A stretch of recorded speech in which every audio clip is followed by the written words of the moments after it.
Hello guys, welcome to the most important video on my channel Data Ka Funda.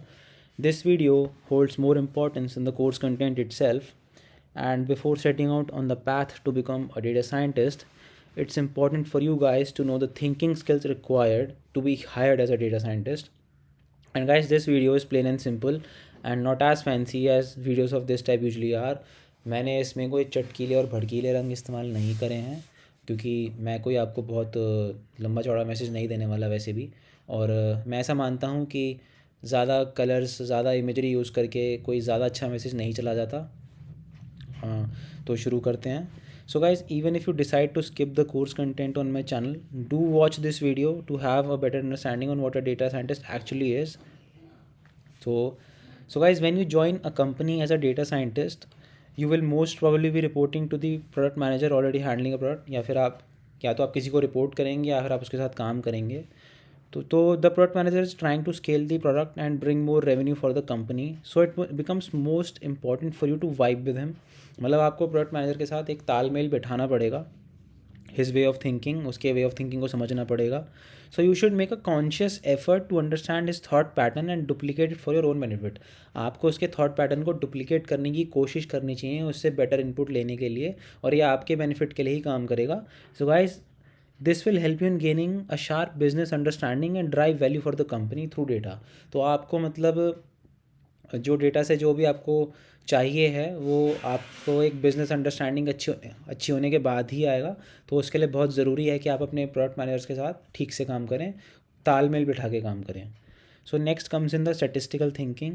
So guys, when playing with data, you will have to think like a statistician. Your knowledge of statistical techniques and machine learning should be up to date if you hope to make sense out of the data at hand and derive value from it. So guys, ये तो बहुत self explanatory है। मतलब आपको आपके जो data hacking skills हैं वो अच्छे होने चाहिए, इसमें कोई दो राय नहीं है, तभी आप डेटा साइंस का काम कर पाएंगे। तो मैं इस पॉइंट को ज़्यादा एक्सप्लेन नहीं करूँगा क्योंकि मुझे लगता है कि ये बहुत ज़्यादा ऑब्वियस है। So guys, the last one on this list is thinking like a software engineer when working with development operations team.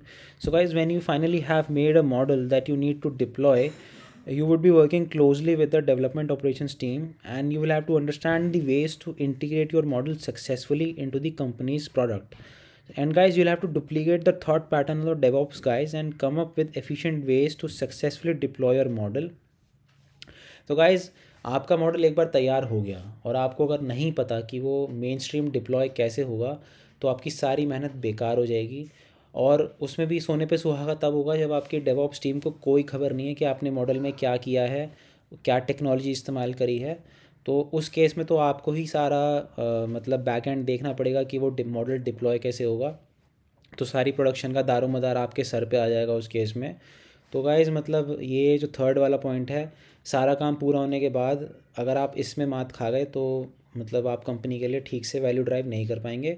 तो कृपया करके अपने सॉफ्टवेयर इंजीनियरिंग स्किल्स को ठीक से शार्प करके रखिएगा अगर आपको प्रॉपर एक डेटा साइंस का प्रोजेक्ट डिलीवर करना है तो। एंड गाइज़, डेटा साइंस आगे आने वाले, एक और बात बोलना चाहूँगा कि डेटा साइंस आगे आने वाले टाइम में बहुत ज़्यादा ग्रो करेगा। बहुत इसकी अभी से इतनी ज़्यादा हाइप हो गई है, आगे आने वाले टाइम में तो पता नहीं क्या ही होगा। मतलब हम जैसे आजकल जो डेटा प्रोड्यूस कर रहे हैं, we are producing data in the order of terabytes per second. मतलब पता नहीं, नंबर इससे बड़ा भी हो सकता है, मुझे इसका आइडिया नहीं है। बट आजकल डेटा साइंस में जितना एडवांसमेंट, सॉरी डेटा साइंस में तो छोड़ो, आजकल इतनी सारी कंपनीज़ खुल रही हैं, मतलब इतने इनोवेशंस हो रहे हैं, इतने स्टार्टअप्स आ रहे हैं। तो और हाँ, एलॉन मस्क बाबा तरह तरह की चीज़ें बना रहे हैं, self driving cars, Mars mission, space x. तो गाइज़, ये चीज़ें तो डेटा पे ही चलेंगी ना, तो डेटा तो आगे फटेगा और उसको मैनेज करने के लिए और लोग चाहिए, और डेटा स्किल्स वाले बंदों की ज़रूरत और ज़्यादा बढ़ेगी। तो इसलिए बेहतर यही है कि अगर आपको कोई रिवॉर्डिंग करियर चाहिए और अगर आपको डेटा साइंस आपके दिमाग में आता है तो इस पे आप काम करिए। और मैं तो वीडियोस बनाऊंगा ही कोर्स कंटेंट के लिए, बट अगर आप वो नहीं भी देखते तो ये वीडियो ज़रूर देखिएगा, क्योंकि इससे आपको पता चल जाएगा कि किसी भी कंपनी में एक एक तमीज़दार डेटा साइंटिस्ट क्या होता है। एक अच्छा डेटा साइंटिस्ट जिसको कंपनी अपने पास रखना चाहती है, जिसको अच्छे पैसे देती है, वो वही बंदा होता है जो इन तीन चीज़ों में पारंगत होता है। तो guys, hope this video explains what are the thinking skills required to become a data scientist, and Pursue data science if and only if you are ready and comfortable with a demanding career such as data science. So thank you guys for your time. Thank you for listening. Thank you for being all ears to my bug. Bye.